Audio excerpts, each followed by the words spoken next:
I found something in the store. Okay.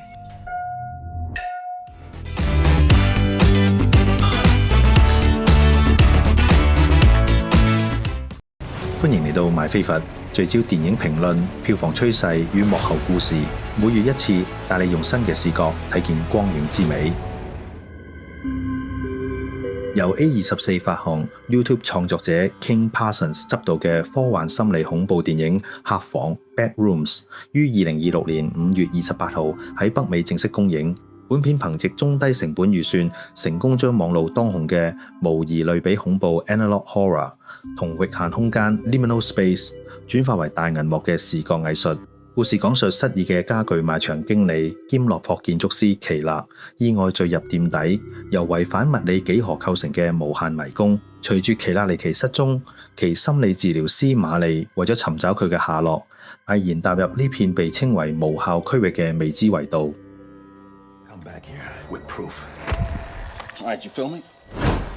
客房最為影壇矚目嘅，莫過於其幕後核心創作者 King Parsons 嘅傳奇背景。呢位時年20歲嘅年輕導演，僅17歲嘅時候，便喺個人 YouTube 頻道 King Pixel 上邊發布後室 The Bad Rooms 短片，而引發全球網路海嘯。該系列嘅網路創作迅速吸引咗荷里活頂級製片商嘅目光，使 Parsons 成為 A24 歷史上最年輕嘅長片導演。喺視聽美學上 ，Parsons 與其技術團隊進行咗極具開創性嘅跨媒介融合，剪接師同攝影指導緊密合作。喺傳統電影攝影嘅冷峻構圖同模擬1990年代 VHS 手持錄影帶嘅粗麗質感之間進行咗靈活嘅調度轉換。美術指導帶領團隊搭建咗佔地達3萬平方英尺嘅巨型實體佈景，並同數位製造技術結合，將網路迷因中嗰種既熟悉又陌生嘅虛無感具象化。故事設定於1990年代，奇勒係一名落魄嘅建築師，因事業失敗而同妻子分居，淪為一個酗酒且瀕臨破產嘅邊緣人。佢靠經營一家名為奇勒船長嘅奧斯曼帝國嘅廉價家具賣場苟延殘喘，甚至每晚直接瞓喺店內嗰啲模擬家庭溫馨場景嘅臥室展示區入邊。一日夜裏，奇勒喺地下室檢查電箱嘅時候，意外發現咗牆壁上嘅發光裂縫，隨後跌入咗無效區域，並且落入咗呢個與其現實處境形成詭異對照嘅平衡迷宮。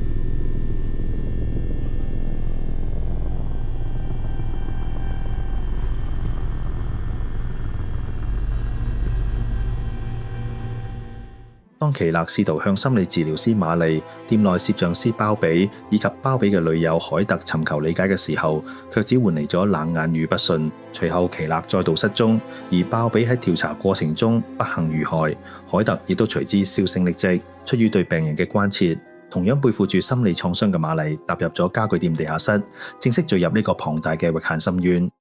由 Chiwetel Ejiofor 飾演嘅奇勒喺片中奉獻咗堪稱瘋狂與毀滅性嘅精彩表演。佢將奇勒從最初嘅理性建築師，到喺後室中獲得虛假掌控感之後嘅精神異化，演繹得淋漓盡致。喺現實世界中，奇勒係一個毫無掌控力嘅失敗者；然而喺後室呢個唔受現實物理與社會規則制約嘅無限維度裏邊，佢反而揾到咗一種荒誕嘅主宰感。與之相對，Renée Reinsve 飾演嘅瑪麗並非傳統恐怖片中被動逃生嘅功能性角色，佢展現出一種冷靜、深邃且帶有內在傷痕嘅特質。瑪麗自身亦都背負住沉重嘅創傷，母親曾因執着於對抗房屋拆遷而精神失常，呢個使到瑪麗對空間喪失與囚禁有住與生俱來嘅敏感。佢嘅表演層次分明，展現出一個諮商師喺試圖挽救病人嘅同時，自身心理防線被域限空間一步步瓦解嘅悲劇過程。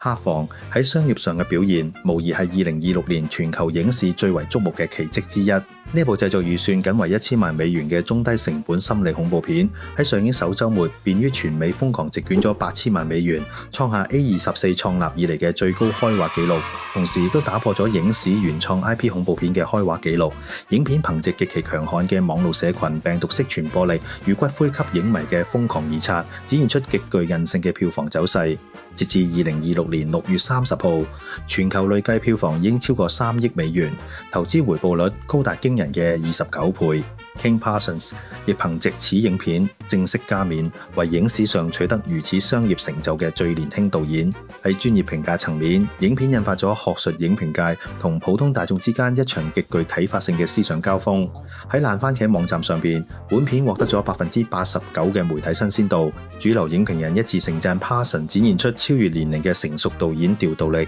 將後室從一種膚淺嘅網絡文化符號升華為具有夢境邏輯嘅現代恐怖經典。Am I right? Hello? King Parsons 執導嘅客房絕非網路一直爆紅之後嘅商業套現，而係一場顛覆恐怖類型片底層邏輯嘅開創性實驗。影片最核心嘅理論貢獻，在於成功將恐怖嘅宿主從傳統嘅巨象怪物轉移至空間與演算法本身。後室並非動態嘅死寂背景，而係主動進行錯誤複製與物質吞噬嘅異樣主體。電影敏銳捕捉咗人類步入高度數位化、演算法化社會之後嘅深層焦慮，而人類引以為傲嘅私人記憶、歷史坐標與情感特質，正被龐大嘅系統視為無用數據，進行住粗糙嘅拷貝與重組。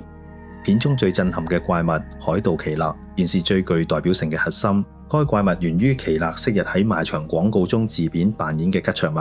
佢錄製廣告嘅時候，極致嘅自我憎恨、羞恥與怒火，被附近嘅無效區域捕獲、放大並實體化。同其他冇感覺、唔流血嘅靜物實體唔同，海盜奇勒係奇勒情感嘅直接具象化拷貝。當治療師瑪麗喺諮商中無情咁撕碎奇勒嘅自欺欺人，迫使佢承認自己先至係毀掉生活嘅罪魁禍首時，怪物暴起咬死奇勒嘅結局，深刻隱喻咗奇勒拒絕面對自己嘅自我毀滅，進而遭演算法具象化嘅本我所吞噬。呢種空間同演算法具象化邏輯，同樣體現喺另外一位神秘角色紅髮女子身上。該角色真實身份為奇勒嘅前妻。當怪物海盜奇勒闖入時，紅髮女子宛如發瘋般瘋狂猛撞牆壁。呢恐怖嘅自殘行為，血腥咁隱喻咗前妻喺現實中遭受奇勒長期精神虐待、無處可逃嘅絕望與崩潰。影片對原作精神嘅還原堪稱完美，核心粉絲極力讚賞電影保留咗網絡原作嘅高級感，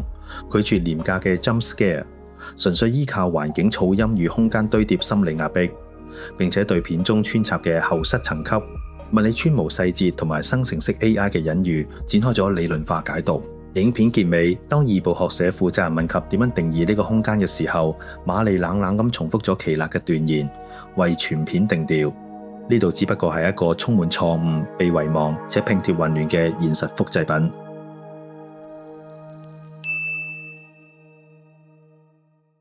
Told us what we're doing here, man. I did tell you. Research. What the fuck? All these places and buildings, rooms, misremembering themselves. It's a real mess. But also beautiful, in a way. No?